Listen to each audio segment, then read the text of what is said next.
Hello, I'm Sophy Burnham, and I'm very grateful to be here today and to have the opportunity to talk about my new book, The Art of Intuition. I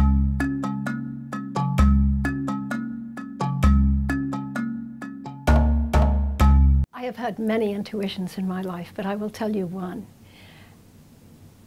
I met a horse a few years ago. I had the privilege of riding this young 3-year-old horse and thinking, this horse is amazing. I grew up with horses, so I know something about horses, but this particular half-Arab mare was just an astonishing, admirable animal.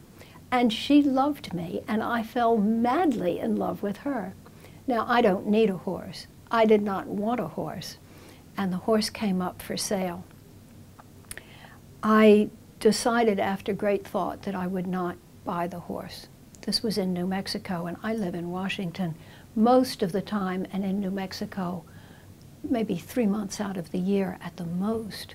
Someone else bought the horse, and to my delight, I was in the position to lease the horse from her, and so I had the pleasure of riding the horse whenever I was in New Mexico and of not having to own her. I thought, what a great solution. And then one day, back in Washington, I woke up from sleep out of a dream with the very clear knowing, oh, Spring is going to be sold, and this time she will go far away from me and I will never see her again. I emailed the stable and I said, if Spring is ever for sale, will you let me know? And they emailed back and said, I just talked to the owner yesterday, and the owner must move out of Taos and she must sell the horse. I went out to New Mexico, and of course I didn't want to own a horse. It made no sense to own a horse. I live in 2 parts of the world. I'm very busy. I'm writing books.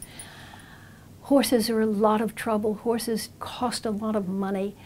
And every time I would make the decision, no, I'm not going to buy the horse, there would come this little nudge again. This is the wrong decision. You're to buy this horse. You're supposed to buy this horse.